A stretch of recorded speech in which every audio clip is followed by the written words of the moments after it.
Alright, the moment I've been dreading. Let's see how much the pack weighs. Holy crap.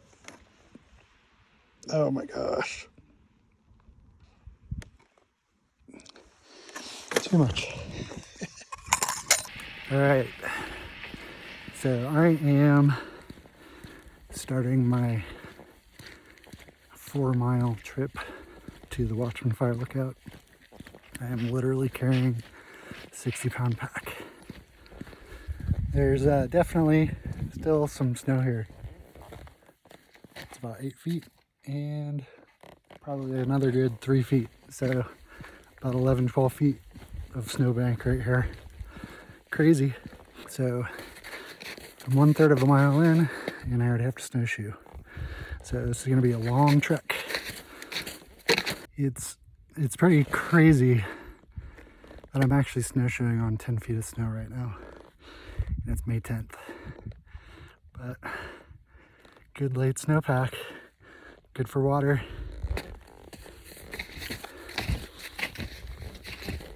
All right, 27:22 for my first mile. It's not too bad considering how soft the snow is. Woo!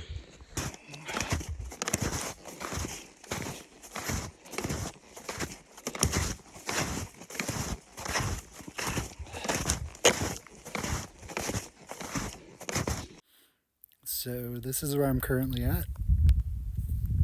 Crater Lake National Park. I've hiked about a mile so far. And I'm planning on going to that peak behind the trees. There's a fire lookout up there. It's still about 3 miles away. But I would check your cloud forecast and see how long the clouds are supposed to stick around. Maybe they'll clear out. So I'm getting back on the trail. Just stopped for a minute and I saw that the G4 storm is now a G5 storm, which means KP9. So if this keeps rocking and rolling till it gets dark, this is gonna be epic. Send it. Heart rate's up, face is red. I am about 1.4 miles into this hike and I have the objective in sight. Bum, bum, bum. Watchman Peak Fire Lookout. We still have about 2.5 miles to go to get up there and probably 700 feet of elevation gain. Whew. It's about kicker. So just know that I work real hard for my pictures. Whew. And again, backpack weighs 58 pounds. So this is in soft snow that I'm basically breaking trail in because there are no tracks ahead of me. So here we go. Almost there. All right, target acquired. Watchman Peak. Still about 2.25 miles away. So I'm averaging about 30 minutes a mile. So that should get me there in about an hour and 20 minutes. All right. This is my snowshoeing terrain. And there's the Watchman, about 1.5 miles. Let's go. So I'm about 1.5 miles away from the Watchman, making okay time, considering the weight and the conditions. I just ran into one of the park rangers, interpretive park rangers, who was out here backpacking and snow camping, and let him know that the Auroras were forecast to go off tonight, and we had a nice little chat. So time to continue the journey.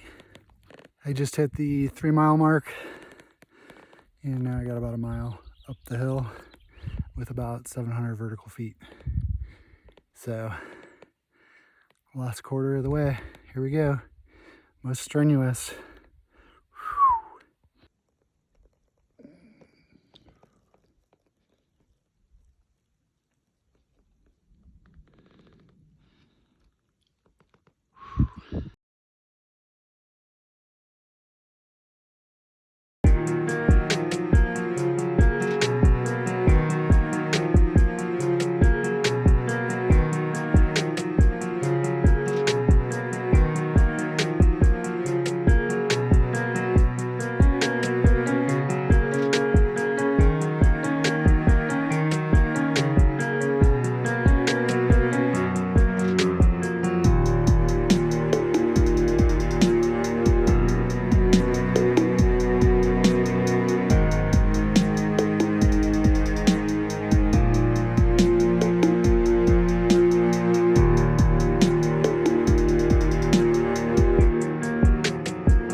Wow, that was a really crazy night last night up here at the lake.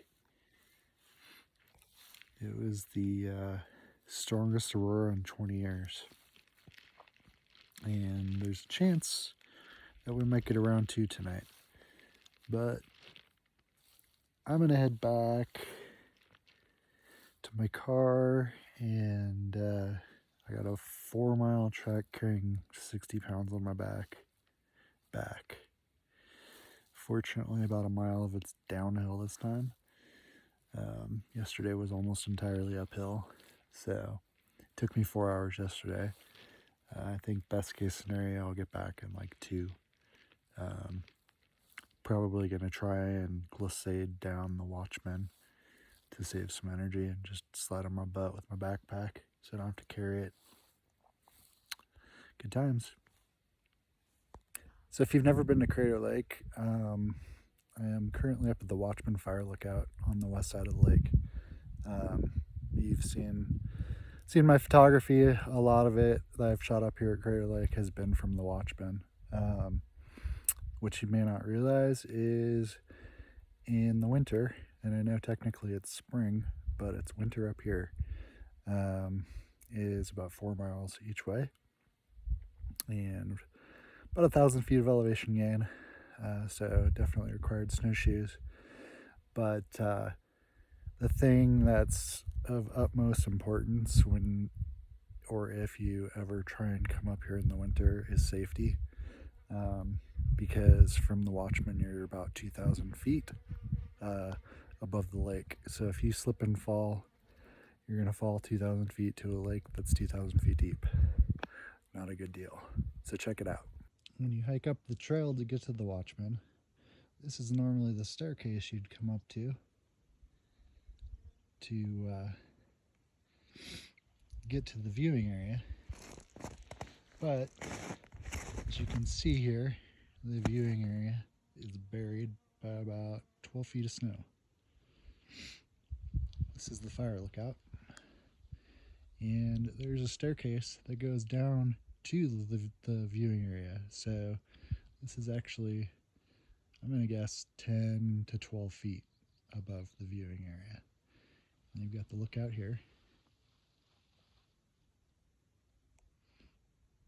Some things I want to point out: I've got an anchor on this post here, and I am secure to it, wearing an alpine harness. So anytime I'm moving around up here at night, I am wearing this harness. I am leashed, so if something bad happened, if I were to slide, I'm only going to slide as far as this rope. Typically, like last night, I did a bunch of shooting up here, and I'll come out here attached to the leash, and usually I'll tie off the slack on the leash, so that way I can't go further than this distance. So even if I were to slide, I'm not going to fall further than the tautness of this rope. But this is the view. So this is a 360 from the top of the Watchman. There's obviously the fire lookout. And as we move to the north here, we've got Mount Bailey, Diamond Lake, Watchman Peak, which is the second highest peak here in Crater Lake. Watchman is the third highest point, I believe. Maybe it might be La Rock, but behind Hillman is Mount Thielsen. There's La Rock. Come around here, the famous Wizard Island. Behind Wizard Island is Mount Scott, the tallest point around the lake. There's also a fire lookout on the east side there. And come around to the south, you've got Garfield Peak and Rim Village, where you normally lodge and go to the gift shops, or down there in the south end. And over here on the west end, about a mile from Rim Village, is Discovery Point. So it's May 11th, 2024. I have been up here at the fire lookout in the winter 4 times. And this is the latest I've been up here in winter conditions, because normally there's not this much snow up here necessarily in May. And so this is actually the most snow I've ever seen up here in all the times I've done winter outings up here. Pretty crazy considering it's May 11th. But the second snowiest that was similar to this, but not quite as much snow as this, was when I came up here in March of 2020. So one more thing I wanted to point out, not only do I have the leash that I'm connected to with an alpine harness, but I also have micro spikes on the boots for extra traction. So the goal up here, especially since I'm by myself, self-reliance and safety are paramount. And I can't stress that enough, because if you come up here in the winter, along the rim, along the caldera, there's often snow-blown cornices, and it would be very possible for one to break and you'd end up in the lake. So even if I'm not up here at the Watchman, if I'm down along the caldera, I use this harness, I anchor off to trees so that way I don't have any accidents. But with that said, accidents can still happen. I once fell on a tree well up here. If I wouldn't have caught myself, I would have died. In the 10 years of me doing astrophotography, I've mentioned safety every once in a while, but I haven't taken the time to actually make these type of videos showing you and explaining to you the precautions that I take, the risk management that I take to be safe up here. I've always joked that I'm a combination of like Bear Grylls meets Ansel Adams meets John Muir. And yeah, definitely being prepared and being as safe as possible is so important when you're up here at Crater Lake in the winter. And I really can't stress that enough. So if you're not prepared, if you don't have the equipment, don't just try and wing it. Like, seriously be prepared and be smart, because it's really easy for bad things to happen. In 2016, when I fell in a tree well up here, it was actually the first time that I started using the harness to anchor off of trees, and I got to a spot. It was close to sunset. I was a couple miles out. I was by myself.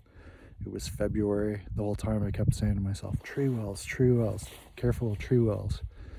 And I got up to the rim. I saw the beautiful view, and what did I do? I just walked out to the edge by a tree. I fell in a tree well. I threw my arms out. Thank God I grabbed a branch, and my left arm was also on the snow, so I was armpit deep on snowshoes, and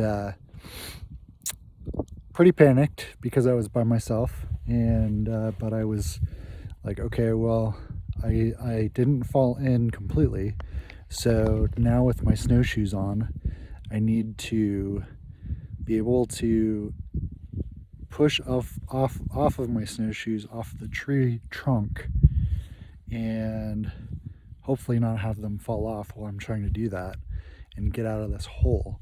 So I did get out of the hole, and then I realized I was on a massive cornice and I wasn't anchored to a different tree yet, and so I treated it like I was on a frozen pond and distributed my weight as much as possible. And I got up and I looked down in the tree well, and it was, no joke, 20 feet deep. So if I would have not caught myself, I wouldn't even be here to tell you the story. So yeah, this is about safety. Be careful, be smart. So in a typical winter, Crater Lake usually starts plying the road in April, and it usually takes until May or June to get the west rim road open, which you can actually see travels down through there, and then it wraps around trees there and then follows the backside of that rim there all the way back over to Rim Village. Well, this year we had so much late snow, and they had a really good winter, obviously, and so they haven't really even started plowing the road. What this means for the park, realistically, is from my experience up here, West Rim Road, you can see it down here along the Watchman. There's part of the road there, and my guess is the road probably won't open until July this year at the earliest, since they haven't even plowed it.